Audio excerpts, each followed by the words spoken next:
Good morning, students. Here is Zikil Akwani, your science teacher at Scholars Public School, Javra. And today we are going to deal with the next part of our chapter number 10, that is light, reflection and refraction. पिछले कुछ lectures में मेरे पास कुछ doubt आए बच्चों के, लेकिन उन्होंने सिर्फ ये बताया है कि उनको डाउट है। अब किस पार्ट में डाउट आ रहा है, किस टॉपिक में डाउट आ रहा है, ये मेंशन नहीं किया गया है। ठीक है, तो जिस भी बच्चे को या जिस भी स्टूडेंट को अगर डाउट आता है तो मेंशन भी कर दे टॉपिक जिनमें उनको डाउट आ रहा है, तो मैं उसको क्लियर कर पाऊंगा। ठीक है, तो आज अपन एक न्यूमेरिकल देखेंगे। ठीक है, किसके ऊपर?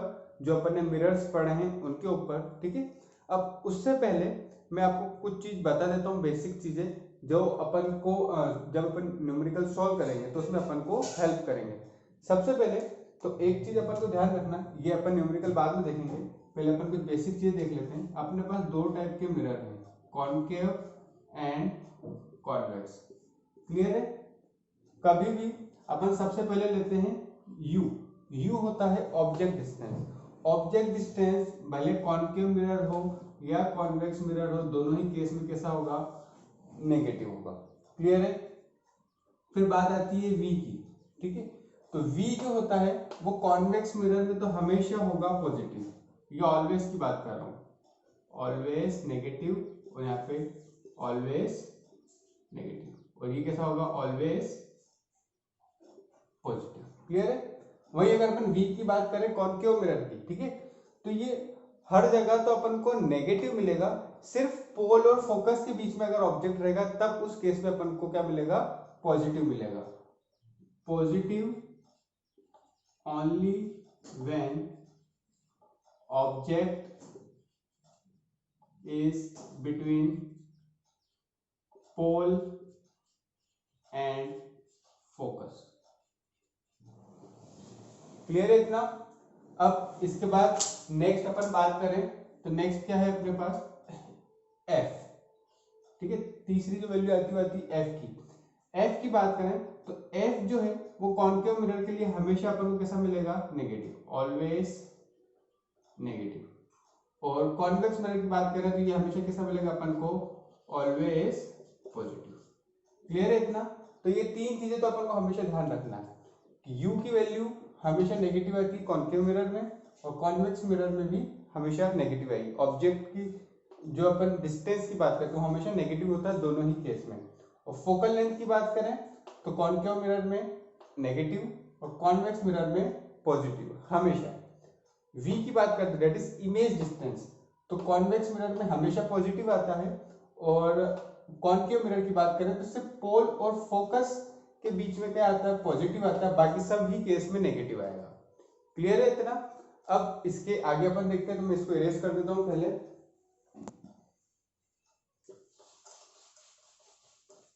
मैंने आपको लास्ट लेक्चर में मैग्निफिकेशन के बारे में बताया था। ठीक है, मैग्निफिकेशन क्या बताया था? मैग्निफिकेशन के बारे में कि ये क्या होता है? It is the ratio of height of image to the height of object. ठीक है, ये ऑलरेडी मैं आपको बता चुका हूं। अब यहाँ पे जो फॉर्मूला मैंने बताया था वो क्या बताया था? m equals to h dash by h, जहाँ पे एच डैश होती है हाइट ऑफ इमेज, एच होती है हाइट ऑफ ऑब्जेक्ट, और इसी को अपन क्या लिखते हैं? Minus of v by u भी लिखते हैं। ठीक है, ये फॉर्मूला मैंने आपको बता दिया था। क्लियर? इसके बाद एक चीज और बताई थी कि m जो होता है वो अगर इक्वल्स टू 1 होता है तो ऑब्जेक्ट की साइज और इमेज की साइज क्या होती है? सेम होती है, सेम साइज। ठीक है, m की वैल्यू ग्रेटर देन 1 होती है तो क्या होती है? इमेज इज इनलार्ज, मतलब इमेज कैसी होती है? बड़ी होती है। वहीं अगर m की वैल्यू लेस देन 1 होती है तो इमेज होती है डिमिनिश। ये चीज ऑलरेडी मैं बता चुका था। अब इसमें एक चीज और रह गई थी, दैट इज पॉजिटिव और नेगेटिव साइन नहीं बताया था मैंने आपको। ठीक है, अगर m जो होता है, m की वैल्यू अगर पॉजिटिव है, ठीक है, मैग्निफिकेशन जो है m की वैल्यू अगर पॉजिटिव है तो इमेज जो रहेगी, इमेज अपनी हमेशा कैसी रहेगी, वर्चुअल एंड इरेक्ट। क्लियर है। और m की वैल्यू अगर नेगेटिव रहेगी तो यहाँ पे हो जाएगी अपने रियल एंड इन्वर्टेड। ठीक है, m की वैल्यू अगर पॉजिटिव तो वर्चुअल एंड इरेक्ट, और m की वैल्यू अगर नेगेटिव तो रियल एंड इन्वर्टेड। अच्छा, इसमें एक चीज और देख लो, जैसे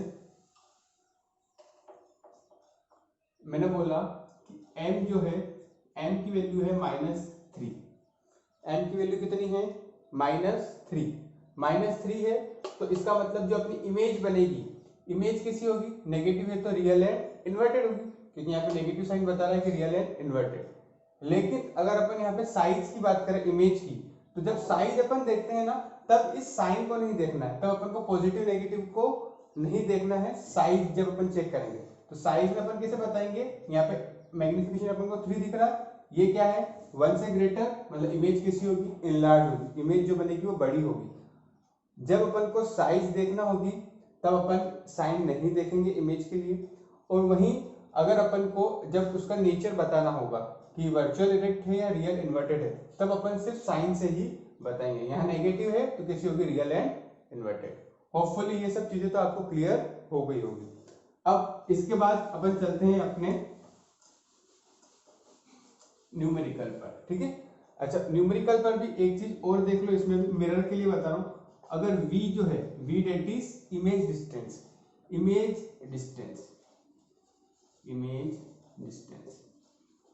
ये किसके लिए बता रहा हूं मैं, मिरर्स के लिए बता रहा हूं, सिर्फ valid only for mirrors.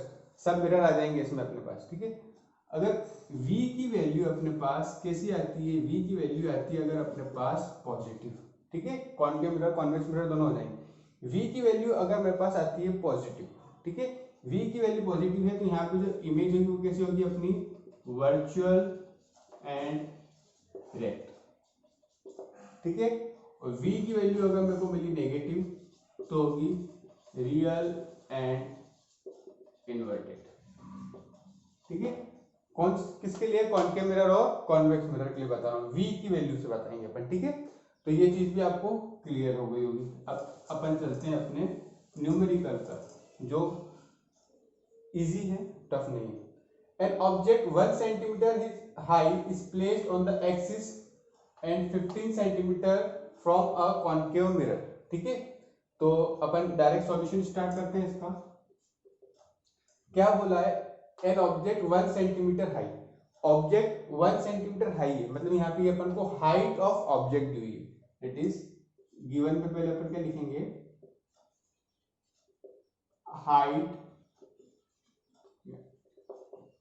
Height of object. ठीक है, x से इसे अपन रिप्रेजेंट करते हैं, और कितना दिया हुआ 1 centimetre, is placed on the axis and 15 centimetre from a concave mirror. Concave mirror से 15 सेंटीमीटर दूर पर ऑब्जेक्ट है, तो ये हो गया अपना ऑब्जेक्ट डिस्टेंस। ऑब्जेक्ट डिस्टेंस को अपन डिनोट करते हैं u से, और ये दिया हुआ है अपन को 15 centimetre. Of focal length 10 centimetre, focal length f is to 10 centimetre. अब इधर देखिए, हाइट में अपन को कोई सिंबल वगैरह लगाने की जरूरत नहीं, पॉजिटिव नेगेटिव वो अपने आप आएगा। ऑब्जेक्ट डिस्टेंस की बात करें तो ऑब्जेक्ट डिस्टेंस बताया था हमेशा नेगेटिव लेना है, तो ये क्या होगा -15 सेंटीमीटर। फोकल लेंथ, कौन सा मिरर है, कॉनकेव मिरर, कॉनकेव मिरर की फोकल लेंथ हमेशा नेगेटिव होती है, तो -10 सेंटीमीटर। क्लियर है। Find the position, nature, magnification and size of the image. अपन को पोजीशन बताना है, नेचर बताना है, मैग्निफिकेशन और साइज। पोजीशन का मतलब होता है कि अपन को v की वैल्यू निकालना है। ठीक है, तो अपन स्टार्ट करते हैं। we know that by mirror formula upon already पढ़ चुके हैं, मैंने बता दिया आपको क्या होता है, 1/f is equal to 1/v plus 1/u। Clear है, 1 बाय एफ की वैल्यू कितनी है -10, तो हो जाएगा 1 by -10 is equals to v अपन को निकालना है, ये लिख दिया मैंने 1 बाय v प्लस u की वैल्यू कितनी है अपने पास 1 बाय -15, तो हो गया 1 बाय -15। क्लियर है इतना? अपन को v की वैल्यू निकालना है, तो इसकी मैं साइड चेंज कर दूंगा, तो यहाँ पे मैं आगे कर देता हूँ इसको। यहाँ देखिए अब क्या हुआ, यहाँ पे ये हो जाएगा, देखिए ये नेगेटिव है ना, तो minus of 1 by 10 is equal to 1 by v, positive negative हो जाएगा negative minus of 1 by 15। Clear? इसकी साइड उधर चेंज कर देंगे तो ये हो जाएगा नेगेटिव उधर जाके पॉजिटिव हो जाएगा, तो 1 by 15 minus 1 by 10 is equal to 1 by v। Clear है? तो यहाँ से अपन को जब अपन एलसीएम लेंगे तो कितना आएगा, एलसीएम आ जाएगा अपना 30। एलसीएम लेना आपको आता ही होगा, अगर एलसीएम लेना भी नहीं आता है तो वो भी मुझे बता देना, वो भी मैं आपको सिखा दूंगा। तो एलसीएम यहाँ आ जाएगा अपना 30, तो 15 2 टाइम्स 30 होता है, तो 1 इंटू 2 हो जाएगा 2, माइनस 10 3 टाइम्स 30 होता है, तो 1 इंटू 3 हो जाएगा 3 is equal to 1 by v।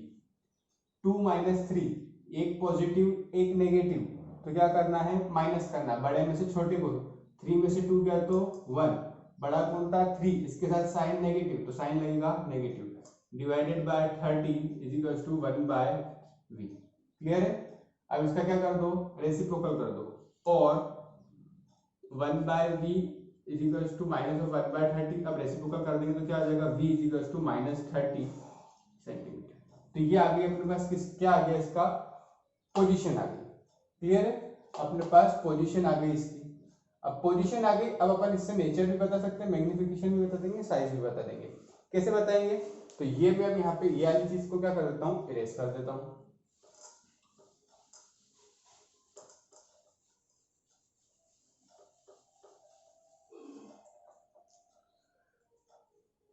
देखिए पोजीशन तो क्या हो गई, -30 सेंटीमीटर। -30 सेंटीमीटर मतलब कि जहां पे ऑब्जेक्ट है उसी साइड पे क्या है, इमेज ही बने, क्योंकि देखिए ये होता है कॉनकेव मिरर अपना, है ना, ऑब्जेक्ट यहाँ पड़ा रहता है, तभी तो ये नेगेटिव है इस तरफ, ऑब्जेक्ट डिस्टेंस तभी तो नेगेटिव होगा, है ना। और v की वैल्यू माइनस है, मतलब इमेज भी कहाँ है, इसी तरफ बनी हुई है, ठीक है। तो मतलब ये तो अपन को आगे समझ लें कि इमेज का बनी है on the same side of the mirror. तो सबसे पहले लिखेंगे अपन position, image will be formed at कितने सेंटीमीटर, 30 सेंटीमीटर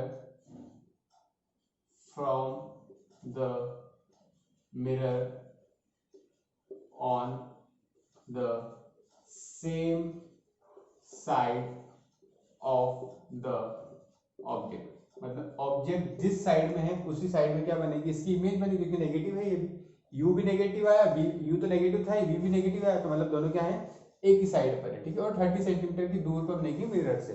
क्लियर है? नेक्स्ट बोला अपन को नेचर निकालना है।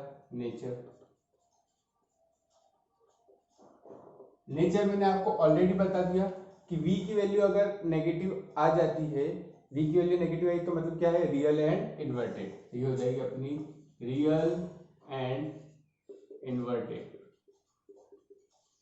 ठीक है। इसके बाद मैग्निफिकेशन की बात करते हैं। तो मैग्निफिकेशन कैसे निकालते हैं अपन, m इज इक्वल्स टू क्या होता है, h dash by h is equals to minus of v by q। Clear है? तो अब यहाँ पे अपने पास देखिए, अपने पास h डैश तो है, h तो है अपने पास 1 सेंटीमीटर हाई है, ठीक है, लेकिन h की वैल्यू अपने पास अभी नहीं है, v और u की वैल्यू। तो अभी अपन क्या करेंगे कि m में से सिर्फ ये वाला फॉर्मूला यूज करेंगे, कौन सा, तो यहाँ से अपन को मिल जाएगा दिस इंप्लाई h डैश की वैल्यू कितनी है, h डैश अपन को निकालना, that is height of image अपन को नहीं पता कितनी है। इसके बाद h की वैल्यू कितनी थी अपने पास 1 सेंटीमीटर, ठीक है, माइनस ऑफ v की वैल्यू -33 हो जाएगा, -30 बाय u की वैल्यू अपने पास कितनी थी -15, ये हो गया -15। क्लियर? तो एक माइनस से एक माइनस तो कैंसिल हो जाएगा, तो यहां से आ जाएगा अपने पास h dash is equal to -30 centimetre, sorry h dash हो जाएगा अपने पास -30 बाय 15, तो हो जाएगा 15 1 टाइम्स 15 2 टाइम्स, तो हो जाएगा -2 सेंटीमीटर। क्लियर है?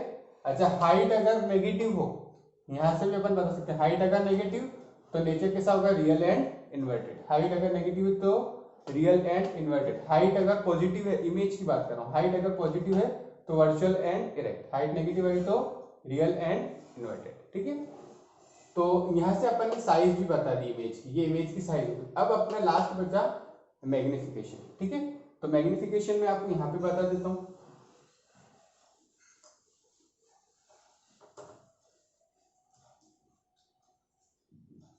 मैग्निफिकेशन m क्या होता है, h डैश बाय h। तो यहां से आ जाएगा m is equal to, h dash की वैल्यू कितनी है अपने पास -2 और h की वैल्यू कितनी थी अपने पास 1, तो m हो जाएगा अपने पास माइनस। क्लियर है? तो ये हो गया अपना magnification. Magnification is equal to -2। अच्छा, एक चीज ध्यान रखना, इसकी कोई यूनिट नहीं होती है मैग्निफिकेशन की, है ना? क्यों? क्योंकि ऊपर भी सेंटीमीटर नीचे भी सेंटीमीटर दोनों कट गए। मीटर में होता तो ऊपर भी मीटर नीचे भी मीटर कैंसिल हो जाता है। मैग्निफिकेशन कोई भी यूनिट नहीं होती। एक्चुअली क्या होता है, ऊपर भी एक लेंथ है नीचे भी एक लेंथ है, तो लेंथ से लेंथ क्या होती है, कैंसिल हो जाती है, तो इसकी कोई भी यूनिट नहीं होती है। तो मैग्निफिकेशन आ गया अपने पास -2। मैग्निफिकेशन से भी मैंने आपको सिखाया था कि मैग्निफिकेशन अगर नेगेटिव है, मैग्निफिकेशन अगर नेगेटिव है तो इमेज कैसी बनती है अपनी, रियल एंड इन्वर्टेड। ठीक है, और जो साइज रहती है इमेज की वो क्या रहती है, ज्यादा रहती है ऑब्जेक्ट से, है ना? ये 2 है, 2 मतलब क्या है कि 1 से ज्यादा, 1 से ज्यादा मतलब इमेज की साइज ज्यादा है, तो इमेज की साइज देखिए अपनी ज्यादा भी आई, ऑब्जेक्ट 1 सेंटीमीटर का था और इमेज कितना आया अपना 2 सेंटीमीटर। ठीक है, तो इस तरीके से अपन ने इसके जितनी भी चीजें दी हुई थी वो सब अपन ने निकाल दी। अब ऐसे ही इससे रिलेटेड कॉन्केव मिरर और कॉन्वेक्स मिरर से रिलेटेड मैं आपको क्वेश्चंस बता देता हूं जो अपनी बुक में दिए हुए हैं, उनको आप सॉल्व करना। अगर उनमें कोई डाउट आता है तो मुझसे पूछ लेना, मैं आपको बता देता हूं कौन कौन से क्वेश्चन है जो आपको करना है।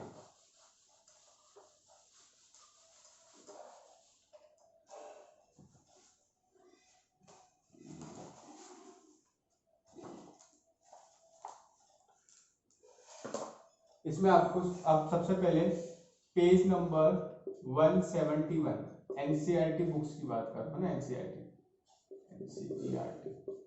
पेज नंबर 171 पे आपको मिलेगा क्वेश्चन नंबर 1 एंड 2। इसके अलावा पेज नंबर 186 पर आपको मिलेगा क्वेश्चन नंबर 7, 12, 13, 14, 15। आज जो कॉन्सेप्ट पढ़े हैं ना, उन्हीं कॉन्सेप्ट के ऊपर बेस्ड ये सब न्यूमेरिकल्स हैं। ठीक है, तो इसे देखना, ट्राई करना, कोशिश करना कि न्यूमेरिकल बन रहे हैं कि नहीं बन रहे हैं। अगर नहीं होता तो मुझे बता देना कमेंट सेक्शन में। इनके अलावा ये तो एनसीईआरटी के न्यूमेरिकल्स हो गए, इसके अलावा एक न्यूमेरिकल की पीडीएफ मैं आपको और अलग से भेज दूंगा जो अपनी बोर्ड के हिसाब से बहुत ज्यादा इंपॉर्टेंट है, उसको भी आप सॉल्व करके देखना। कोई डाउट आता है तो कमेंट सेक्शन में बता देना। तो आज के लिए इतना ही, थैंक यू।